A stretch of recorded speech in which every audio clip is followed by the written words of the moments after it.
No vídeo de hoje eu vou falar tudo o que você precisa saber sobre a Páscoa, essa cerimônia milenar e que tem uma versão do Antigo Testamento, tem uma versão do Novo Testamento, que é a que a igreja vive até os dias de hoje, e também tem a versão comercial. É pecado, não é pecado comer chocolate? Da onde surgiu isso tudo? Tintim por tintim, como eu gosto de falar aqui.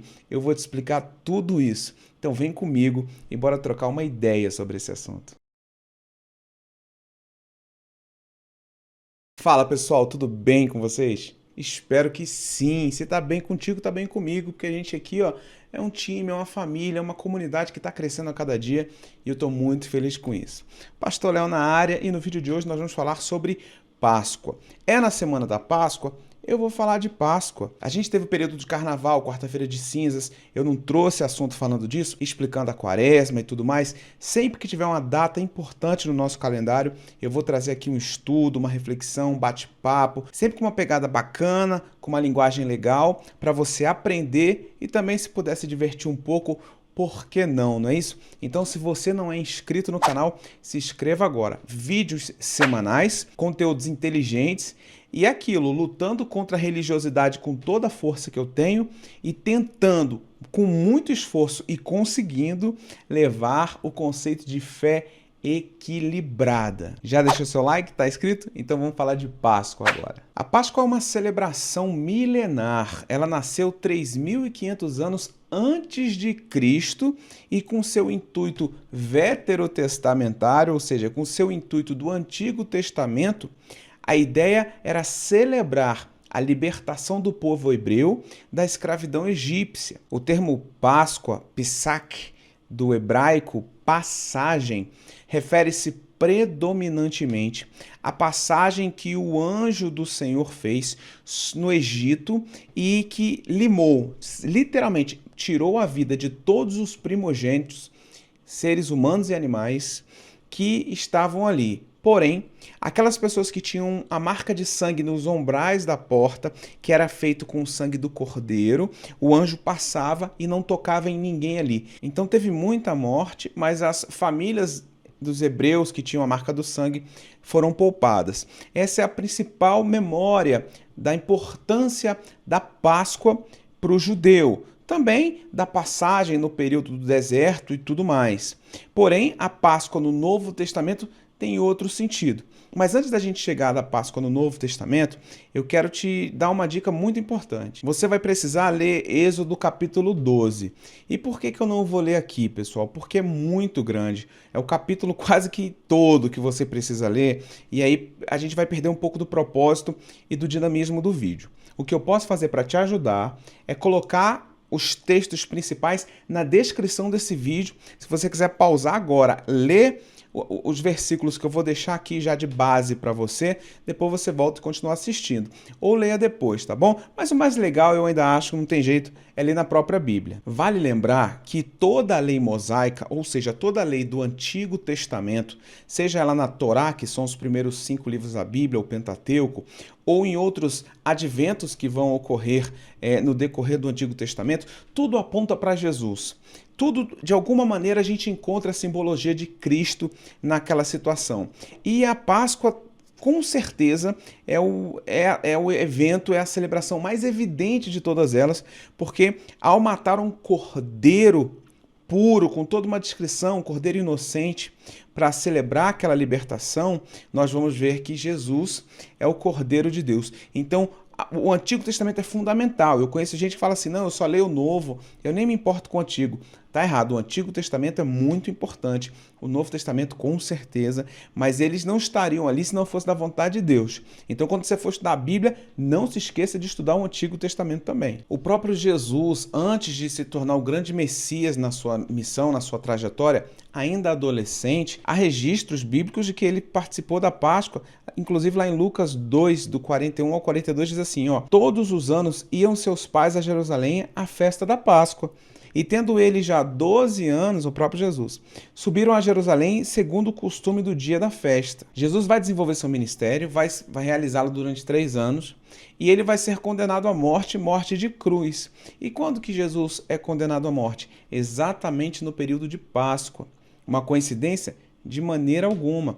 Jesus vai morrer exatamente na Páscoa para que a principal Páscoa fosse realizada naquela época ali, fosse concretizada naquela maneira. João 1,36 diz assim, ó, e vendo passar a Jesus disse, eis aqui o Cordeiro de Deus. Então a tradição era sacrificar um cordeiro. Se o cordeiro fosse grande demais para a família comer, juntava com o vizinho, com outra família, até com que aquele cordeiro fosse suficiente para todos e não desperdiçasse nada. Então a cultura era pegar um cordeiro inocente, perfeito, sem mácula, para sacrificá-lo em memória, para lembrar da libertação do povo do Egito, para lembrar que o sangue protegeu as famílias, que o sangue na porta protegeu as casas, e aí a gente vai ver o próprio Cristo perfeito, imaculado, sendo morto, sendo crucificado por nós exatamente no período da Páscoa. E é por isso que hoje nós cristãos não realizamos sacrifícios de animais.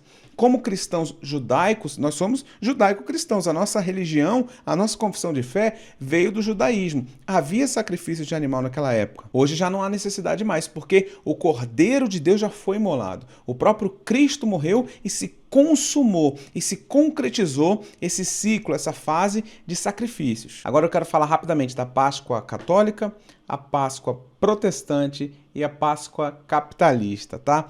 A Páscoa católica é muito simples e eu já fiz um vídeo que eu vou até colocar aqui no card explicando toda a transição cronológica, as suas datas, começando no Carnaval, tá? Então tem o Carnaval, depois do Carnaval tem a Quarta-feira de Cinzas, que se inicia a Quaresma, que são um período de 40 dias. 40 dias que vai culminar na Páscoa, tá bom?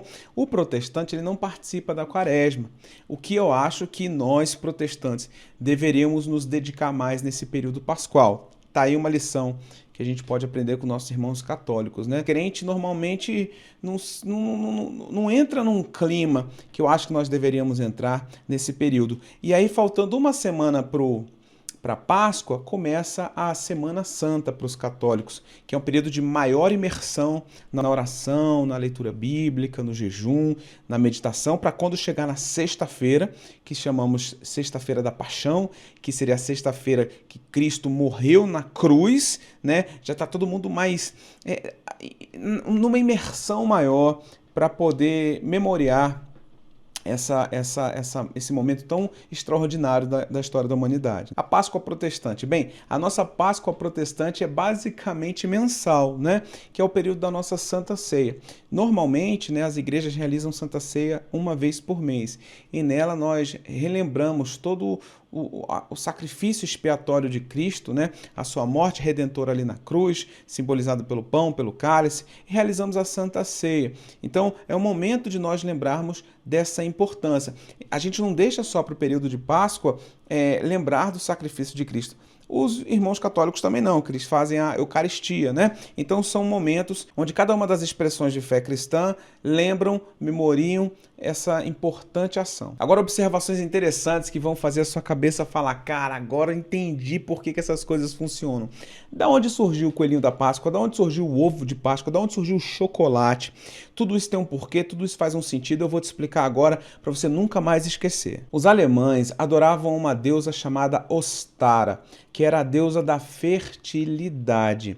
E ela era cultuada, adorada principalmente no fim do inverno e início da primavera, onde começava ali as colheitas, a fertilidade e tal. E o coelho era o grande símbolo da deusa Ostara, porque quando encerrava o inverno, de todos os animais, eles eram os primeiros a sair das suas tocas e iniciar o processo de reprodução, justamente fazer filhotinho, coelhinho fazendo coelhinho, e eles eram um grande indicador para a nação, para aquela sociedade, de que havia iniciado a primavera. Então eles faziam o culto a deusa Ostara e tinham um ritual muito comum entre eles de caça aos coelhos. Então os adultos iam caçar os coelhos e cada coelho encontrado representava ali uma bênção, uma prosperidade para eles, enfim.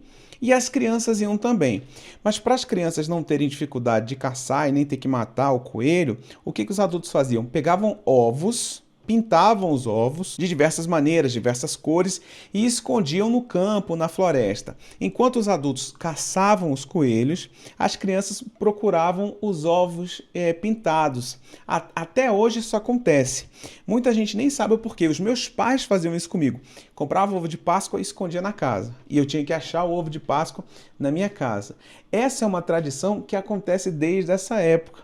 E a gente que é fã de cultura pop tem uma coisa chamada easter egg. Já viu? Que tem um filme que tem um easter egg? Você vai ver filme da Marvel, você tem que achar o Stan Lee. O Stan Lee é um easter egg, né? Tem vários filmes com milhares de easter eggs, enfim. E o conceito de easter egg é justamente quando tem algo escondido no filme, ou num jogo, ou num quadrinho, numa obra, e a gente tem que encontrar, e quando a gente encontra, a gente fica muito feliz. Easter egg significa ovo de Páscoa. É daí que vem achar o que está escondido, é dessa cultura. Olha só como é que as coisas estão se encontrando, estão começando a fazer sentido na sua cabeça, e essa sensação que você está tendo agora, se chama sensação de aprendizado. É muito gostoso, né? Então aprenda cada vez mais, esteja inscrito nesse canal, porque aqui você vai aprender coisa pra caramba. Beleza, mas como é que esse culto a deusa Ostara, que era de outra religião, entrou no cristianismo? Pessoal, a Igreja Católica, a Igreja Romana, ela tinha uma estratégia, tá certo? É uma estratégia. Ela pegava eventos de outras religiões e praticava o que nós chamamos de sincretismo. É a mistura de religiões, tá? Foi assim com o Natal. Jesus definitivamente não nasceu no dia 25 de dezembro. 25 de dezembro era a data de celebração do deus Hélios, do deus Sol, da cultura romana, da cultura grega. Mas eles pegaram essa data que era muito forte, mudaram a pauta da data e colocaram Jesus ali. Então eles sempre fizeram isso. Existem muitas datas no cristianismo que já eram de celebrações de outras confissões de fé, que o Império Romano simplesmente mudou a pauta da agenda, mas preservou pelo peso do valor que aquela cultura já dava para aquele final de semana, para aquele feriado, para aquela data. Então eles só mudavam o tema, mas a festa continuava. E eles fizeram isso. Trouxeram o coelho como símbolo de prosperidade. O ovo significa vida nova, então o ovo ali não é mais para a criança caçar, mas representa Jesus ressuscitando. Olha a viagem. E tudo foi se encaixando para agradar todo mundo. Com o tempo, o comércio começou a pensar, peraí, Páscoa, Jesus morrendo na cruz, não é comercial. Jesus morrendo na cruz não é uma propaganda legal para as crianças, né? E o comércio quer o quê? O capitalismo quer dinheiro. E aqueles ovos podiam ser uma coisa mais valorizada. O que eles pensaram? Vamos fazer de chocolate. Porque já que os ovos sempre foram para as crianças, que as crianças tinham que correr atrás e encontrar os ovos, por que não procurar um ovo de chocolate, que no final ela encontra e come? Só que se a gente associar chocolate a um homem morto numa cruz, não fica legal. Ah, não, mas a deusa Ostara tinha o coelho, que era a representação da fertilidade. Vamos criar então um mascote. Vamos fazer o coelhinho da Páscoa. Tanto é que coelho não põe ovo, não faz sentido nenhum, mas essa é a origem primaz de tudo. Então houve o sincretismo entre culturas alemãs, de origem nórdicas, de origens totalmente diferentes, tem o cristianismo misturado e tem a criatividade do marketing, do capitalismo, querendo capitalizar em cima de toda essa jogada aí, de todo esse carnaval. Aí a pergunta é, celebrar Páscoa comendo ovo é pecado, comendo chocolate, fazendo amigolate? Eu vou dar minha opinião. Eu não acho que seja pecado. Eu admito sim que essa Páscoa comercial inibe e abafa a imagem de Jesus. Muita gente não sabe. Se você chegar para as crianças aí, ó, muitas delas não sabem o que é Páscoa, espiritualmente falando, mas sabe que tem chocolate, ovo, não sei o que, não sei o que. Se você tem crianças na sua família e você ensina que Jesus morreu pelos nossos pecados e ressuscitou por eles, amém. Celebra a Páscoa, come o chocolate, brinca, faz o que acontece. Sem problema nenhum, não tem pecado, Jesus não vai ficar triste com isso. Não fique refém à Páscoa para você falar que Jesus é o seu Salvador e o Salvador da sua casa. Mas também não fique alienado, porque às vezes na escola tá todo mundo comendo chocolate, seu filho não vai comer, ele pode acabar. Eu penso assim, tá bom? Se você discorda de mim, eu te respeito, tudo bem. Mas eu penso estrategicamente. O seu filho pode criar até uma aversão da fé. Ele pode até ficar chateado. Ah, eu sou crente, todo mundo tá comendo chocolate, eu não tô porque eu sou crente. Ele vai ficar meio chateado, você não concorda? Então, tenha sabedoria. Ensina o teu filho no caminho que deve andar, quando ele crescer, ele não vai se desviar dele. Então, dá o chocolate sem problema e tal, e ensine-o. Agora, não é pecado, mas que é loucura pagar 100 conto no ovo de Páscoa, aí eu já acho, na boa. Esquece o pecado, vamos pensar racionalmente. É pouquíssimo chocolate para um valor tão grande, mas é o lúdico que está envolvido naquilo tudo. Então, tente alternativas mais baratas para poder salvar seu bolso dessa loucura toda que é o comércio da Páscoa. Galera, esse vídeo pode ter ficado um pouquinho maior do que o normal aqui do canal, mas realmente é um vídeo que eu preciso detalhar, é um vídeo que eu tenho que explicar tintim por tintim, é um vídeo que eu tenho que te contar a história e não tem como enxugar demais, porque senão vai ficar vazio e o que eu quero aqui é te entregar conteúdo de qualidade para você aprender e ficar assim, caraca, aprendi uma parada nova hoje, que massa! E se você está até aqui, não esqueça de curtir o vídeo, recomende esse vídeo para outras pessoas, compartilha ele, porque eu tenho certeza que abre uma discussão bacana, um diálogo legal e mais pessoas como nós aqui podem ser edificadas, tá bom? Um beijo no seu coração, forte abraço.